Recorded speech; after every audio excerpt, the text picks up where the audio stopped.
Ladies and gentlemen, we're dealing with people that have been in their homes for long, long periods. They get a little bit stubborn when it comes to downsizing. What are the solutions? How do people do it? We're going to talk about downsizing today. Stay tuned.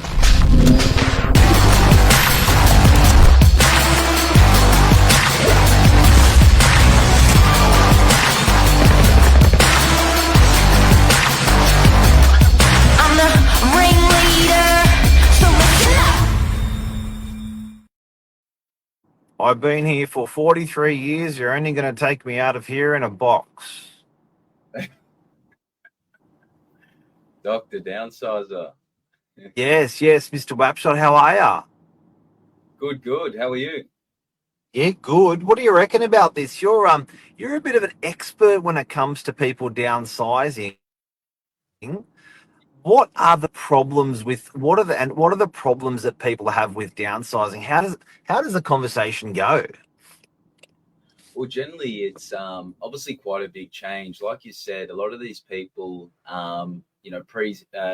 previous generations, they've sort of staked the ground and stayed where they are for most of the time. A lot of the people I've been speaking to, 20 plus years, 35 years. I've got one customer in particular. So it is a big change. And like anything, it can be quite daunting, the unknowns, the whole strata talk. But I think it ends up being a process once you get to the other side that it all of a sudden goes click and it's, oh my God, thank God we did that. So, I mean, there's a few things to unbox, but yeah, quite daunting at first on the initial conversation with a lot of the downsizers. But we generally take a slow step-by-step process. Generally, then the kids get involved in the conversation.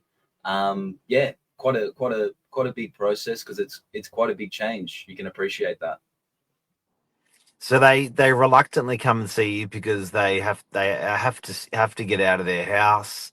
They've been in the house a long time. What's the first question they ask? First question they ask is it'd be on more like sizing, what's available. Size, I'd say, is a big one because they've come from this, generally, you got some sort of views or big backyard, or I've got this big TV area. So I'd probably think size is a big one.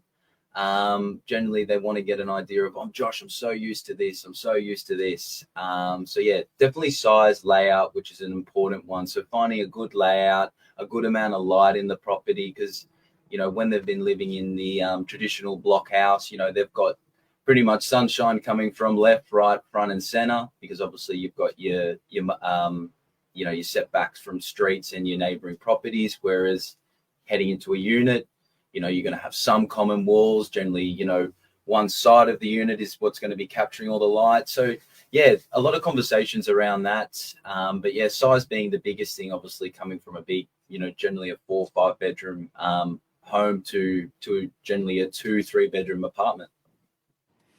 And then number two question.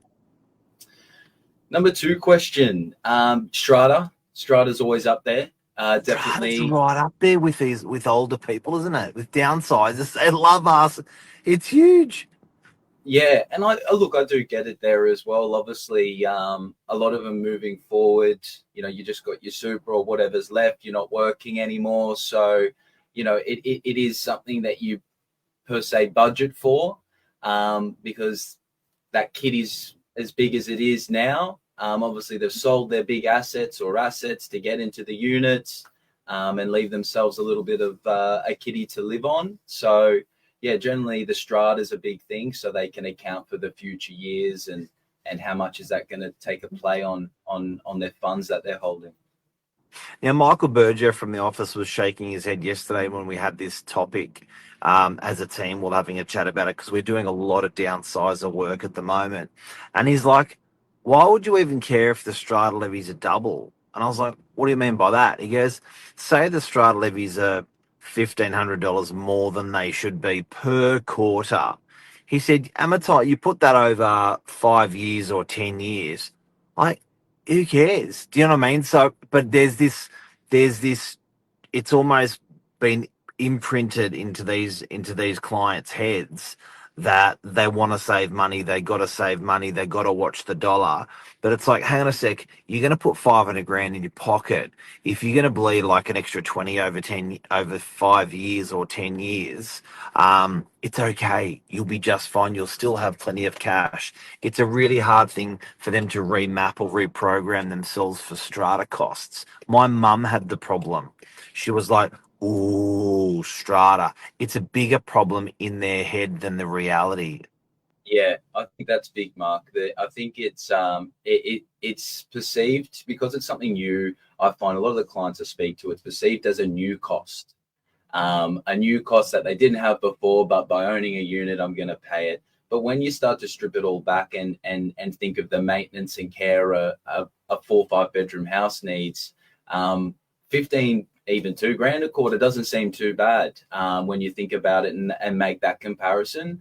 So I think a lot of the time they do forget that you are going from maintaining, landscaping, exterior, interior of a 4 or 5 bedroom home, where that fund or that strata fee is essentially paying for the maintenance and landscaping and so forth for their unit. So it's not actually an additional cost. So I think it's just having that conversation, education, and explaining.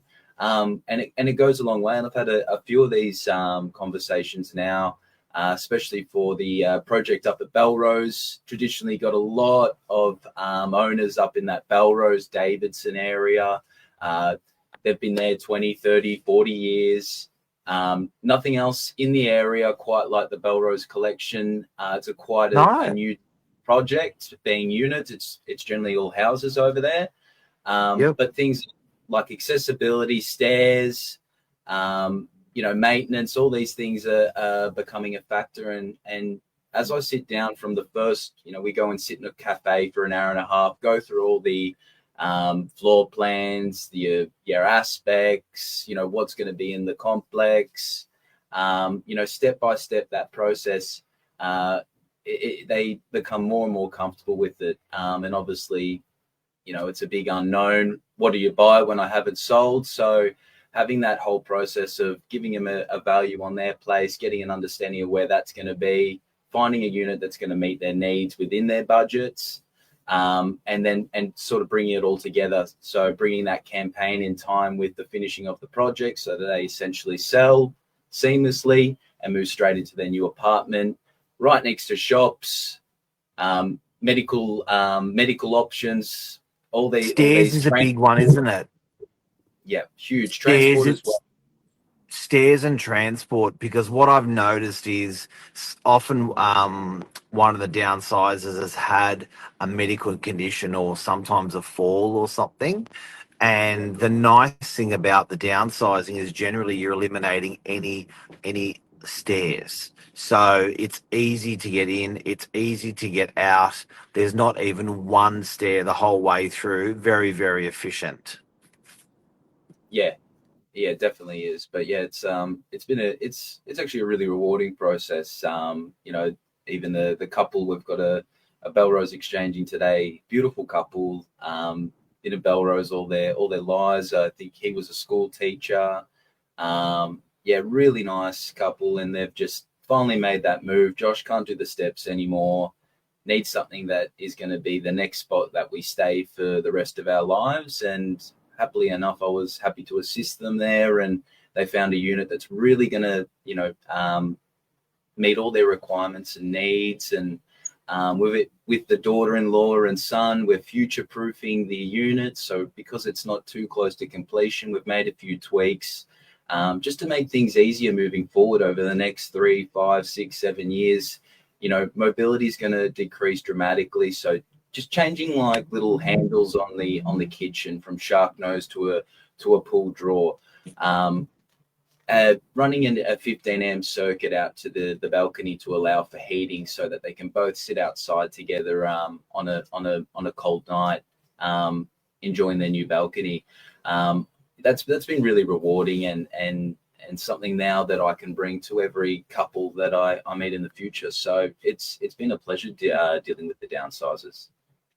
I have about probably, I reckon, 2 to 3 downsizer appointments a week. Um, so it's very, very common. What? Why aren't they going into retirement villages?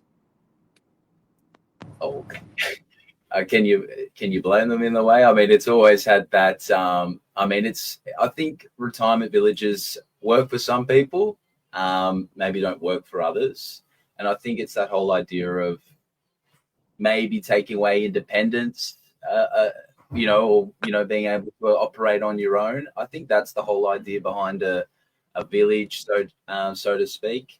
So I think these are perfect opportunities for those type of people that don't feel like the old retirement village works for them.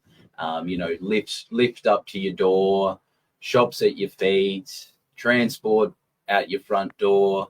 Luckily, with the way technology, infrastructure changes, it all makes it possible now for these people that where it once wasn't, now it is.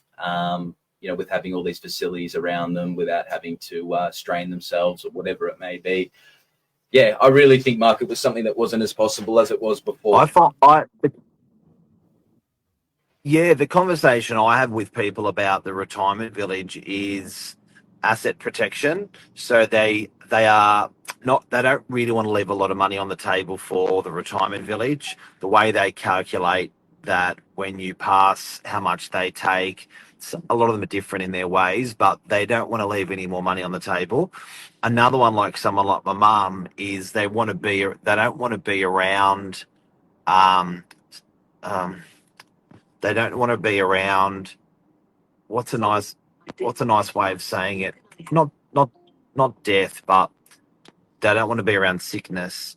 They want to be around more vitality. So they enjoy a strata neighbour more than a retiree neighbour. I'm really trying to say this respectfully, but you know what I mean. There's just a bit more. It's a really good community with the retirement community, but they feel it's not them. Yeah, yeah. There's definitely those two sets of people, and you probably feel like you know nothing's changed. You're still your young self, just in a brand spanking new apartment. Yeah, no, I think it's a Yeah. really rewarding experience, but yeah, something quite important moving forward. And some of these guys that we're moving, particularly into Belrose collection, 93, 95, and then some of them are in their 90s, and I'm like, dude, you should be going to a retirement village. He's like, no. But I think that's really nice. Like I've had one of the couples I've worked with as well. The male, the husband is a little bit older than his wife, and I think as morbid as it can sound, he wanted to make sure that if anything did go wrong at because these things can happen unexpectedly, that Yeah. she is taken care of, that she Yes. is in a place that she feels safe, that she can accessibly use. That he wanted to make sure that if something did happen, she was sorted, she was okay. They were in a place where she felt comfortable and at ease, which was really nice. If you don't mind, I reckon we can put that at number one. I know that was for my mother-in-law and father-in-law. I know that was a really, really big thing, and I hear that all the time that they want to make sure the other partner's not doing that move by themselves. Yeah, that's a huge one. Huge one. Yeah, exactly. Yeah, definitely. Well, there you go, guys. Downsizing, it's real. There's some of the things that we see in the downsizing world. And, it doesn't have to be sad. It can be exciting. Going new place, new furniture, new environment challenges the brain. And that's, there you go, downsizing. Thank you, Mr. Wapshot. No worries. Quickly, guys, just wanted to say if you're in this position, some people can sort of jam it down, or other agents can jam it down people's throats, so to speak, or rush. I'm happy to take the sort of time to educate you through the process. I know it's a big move, so if you're looking for someone to make that steps or start to educate yourself, Novak's the place for it. More than happy to help. So feel free to reach out. Boom. Have a great day. See you guys. There.